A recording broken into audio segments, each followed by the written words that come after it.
Olá, sou eu, Oroí Faxinã, por aqui mais uma vez para falar de orixá de forma bem simples. Hoje nós vamos continuar falando de Odu para o jogo de búzios, sobre o Odu Ika, compreendido na 14ª posição, e sobre o Odu Ori, compreendido na 11ª posição. Esses dois Odus, numa consulta com o jogo de búzios, a aparição desses caminhos é muito difícil, sabe? Mas está ali estabelecido, acontece dentro dos 16 Odus, eles estão ali, e isso pode acontecer, embora a chance seja menor, isso também acontece. Mas é uma situação, para que isso acontecer, a coisa está totalmente em desequilíbrio. E é sobre isso que a gente vai conversar agora nesse vídeo. Bom, Ika e o Warren está dizendo que a pessoa está se fechando entre paredes, sabe? E ela está construindo uma parede, não tem janela, não tem porta, e ela constrói outra que também não tem janela e não tem porta, e assim sucessivamente. E o que vai acontecer é que no final ela não tem saída, ela está presa dentro da própria armadilha. Tá? E como isso, de que maneira, aliás, isso pode acontecer? Isso acontece muito com as pessoas que têm mania de grandeza, tá? E ela fica contando histórias, e essas histórias, elas, com o tempo, elas não vão se fechando. Tá? Conhece alguém e fala de si, que eu tenho isso, que eu tenho aquilo, que eu faço aquilo, que eu faço aquilo. O outro constrói essa parede sem nenhuma janelinha, sem nenhuma portinha. E o tempo passa. E as pessoas com essa pessoa conversa são as mesmas. Tá? E aí vai fechando. E chega numa situação que ela não tem para onde ir. Então, tudo aquilo precisa desabar para que ela possa sair ali de dentro. Para quem nós estamos consultando? Ou essa pessoa que está nessa situação por ter provocado um dano muito grande, sabe, a outras pessoas, ou ela está vivenciando isso na sua vida porque estão contando historinhas para ela e ela se agarrou naquela situação como um mecanismo mesmo de oportunidade, de ajuda. Afinal de contas, é uma pessoa que aparentemente é séria, que está conversando com ela, e ela ali pode estar visando a oportunidade do emprego, e a história que ela tem é, não, eu sou o dono da empresa, ou qualquer coisa assim. Ou ela está numa relação afetiva, onde o cara não apresenta nada, ou ela não apresenta nada, e vai construindo umas coisas, sabe, estranhas, e ela acredita naquilo. Então, essas paredes vão sendo levantadas, mas uma hora vai lacrar essa pessoa numa caixinha, sabe? E de tijolo. E para sair dali, a estratégia é derrubar essas paredes. E essas paredes vão sendo derrubadas porque não há mais argumento, não tem como se provar, e as coisas vão desmoronando. A mentira vai surgindo. E a destruição dessas paredes através da realidade, aquelas mentiras vão ficando maiores do que foi contada, sabe? O peso é muito grande.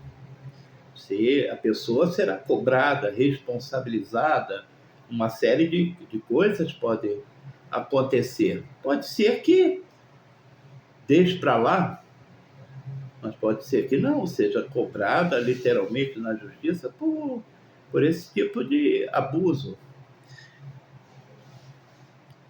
E Caio Oren mostra uma pessoa com essas ideias de jirico, mas eu não posso dizer que são pessoas más. Eu posso dizer assim que há um distúrbio psicológico que precisa ser tratado, né? Porque ela vai causando isso e aquilo tem que existir, mas não vai existir. Aí a cabeça funciona assim: não, eu vou falar que sou rico porque daqui a 2 semanas eu vou ganhar sozinho na Mega Sena da Virada. Aí quando chegar para apresentar aquilo, eu ganhei na Mega Sena da Virada. Então, vai construindo uma série de fantasias na cabeça e que leva a um prejuízo muito grande emocional, porque vai ser descoberto, não há saída nessas paredes. Não tem uma janelinha, não tem uma portinha. Ele foi levantando paredes e se encurralou. Tá? Então, e Caio Oren chamam a atenção para esse momento.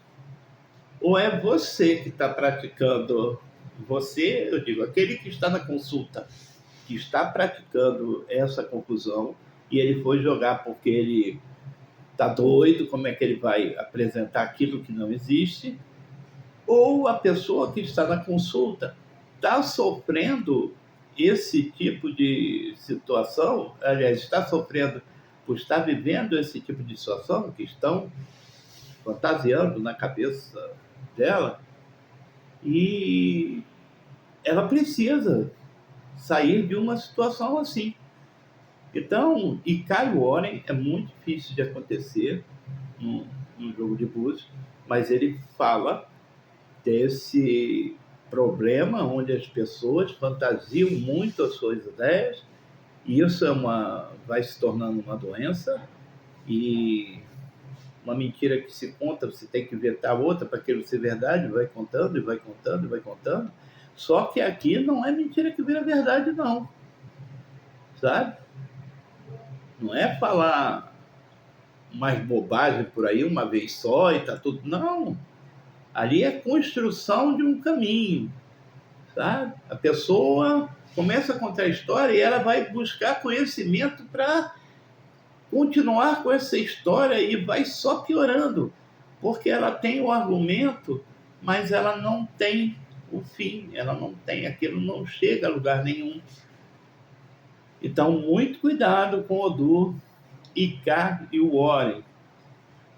Preste atenção no que você está fazendo, no que você está falando, ou preste atenção naquilo que estão te convencendo a acreditar, porque realmente gera um perigo e isso é danoso.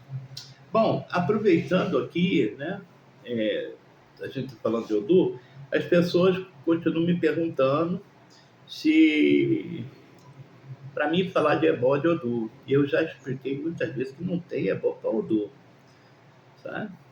Como uma situação dessa que nós estamos conversando, Odu Icá e Odu Oren se resolve com Odu, com ebó? Puderem me explicar, eu vou agradecer, porque eu não conheço.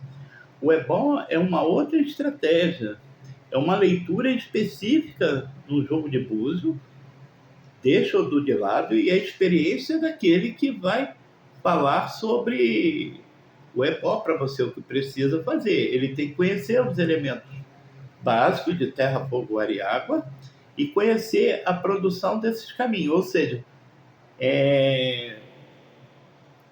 como montar esses remédios, que elementos por aí ele tem que usar para compreender uma questão específica de saúde, sabe? De saúde emocional, ansiedade, depressão, angústia, sabe? Alguma coisa para acalmar os ânimos dentro de casa. E aí é empregado, mas se faz uma outra leitura para isso. Não se pode pegar Odu e falar, eu vou fazer o ebó de Odu. Quando a gente fala de Odu, a gente fala de caminhos, da construção de personalidade, de princípios, sabe? Onde eu estou errando que eu não posso errar mais, onde há o limite das coisas que eu não estou entendendo. Então, são práticas para a vida. Atenção àquilo que você faz ou aquilo que você está vivendo, estão provocando na sua vida. Então, eu não falo de ebó de Odu e nem vou ensinar ninguém aqui a fazer ebó de Odu, porque no método que nós usamos, a família, o Ebé e Fá que nós pertencemos, a gente não tem essa ilusão na cabeça. É como alguém comete um crime ou algo assim e quer fazer um ebó para se livrar daquilo, cara. Aí a gente acaba inventando história porque somos pior do que aquele. Então a gente precisa se compreender direitinho dentro disso. E era um bate-papo para o dia de hoje. Agradeço realmente aqui o compartilhamento dos vídeos que vocês fazem. E axé ô, muito obrigado.